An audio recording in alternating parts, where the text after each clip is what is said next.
Assalamualaikum warahmatullahi wabarakatuh. Pada hari ini kita kembali akan membahas informasi update seputar pembangunan ibu kota Nusantara.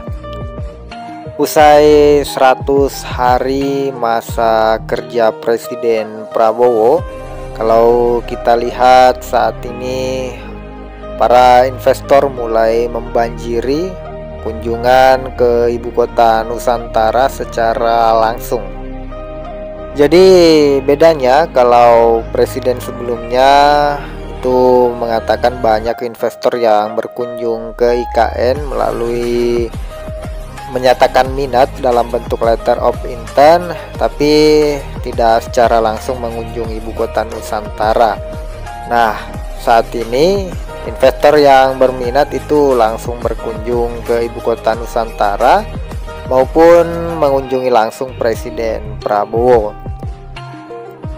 Tapi meskipun demikian tidak akan terlalu signifikan kalau belum ada realisasi pembangunan secara langsung ke ibu kota Nusantara. Jadi kita harus tetap objektif melihat langsung proyek pembangunan melalui dana investor ke ibu kota Nusantara ini. Adapun untuk pembangunan ibu kota Nusantara tentunya kini semakin menunjukkan perkembangan yang sangat signifikan dan menarik perhatian dunia internasional.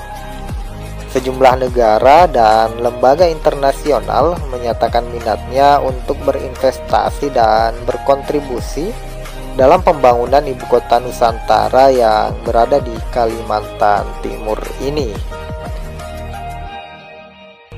Menyusul dukungan negara Turki melalui Presiden Erdogan yang akan menerjunkan perusahaan-perusahaan konstruksi terbaik dunianya dalam pembangunan infrastruktur ibu kota Nusantara ini. Jadi Turki paling bisa dipercaya untuk pengembangan infrastruktur terbaik di dunia. Kita ambil contoh di tahun 2024 lalu, salah satu bandara yang ada di Turki menjadi salah satu bandara terbaik di dunia. Kemudian selanjutnya sejumlah mitra internasional lainnya itu terlebih dulu menyatakan dukungan dengan berkunjung ke ibu kota Nusantara.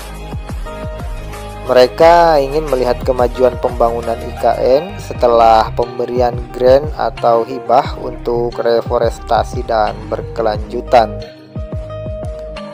Mereka adalah negara Inggris, Australia, Belanda, Norwegia, Finlandia, Jerman, Jepang, Singapura, dan kemudian ada agensi juga dari Jepang. Kemudian juga ada Asian Development Bank, ASEAN Infrastructure Investment Bank, dan Islamic Development Bank, serta Tony Blair Institute. Jadi beberapa negara dan organisasi internasional ini itu semuanya sudah pernah berkunjung ke ibu kota Nusantara langsung.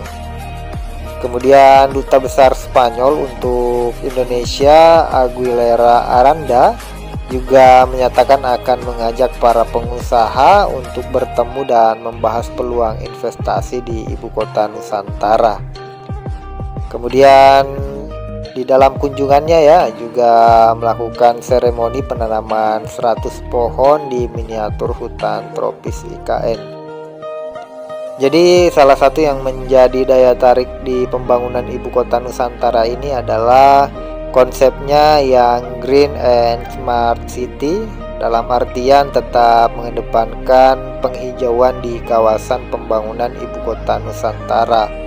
Karena ini merupakan salah satu ciri khas di pembangunan ibu kota Nusantara ini.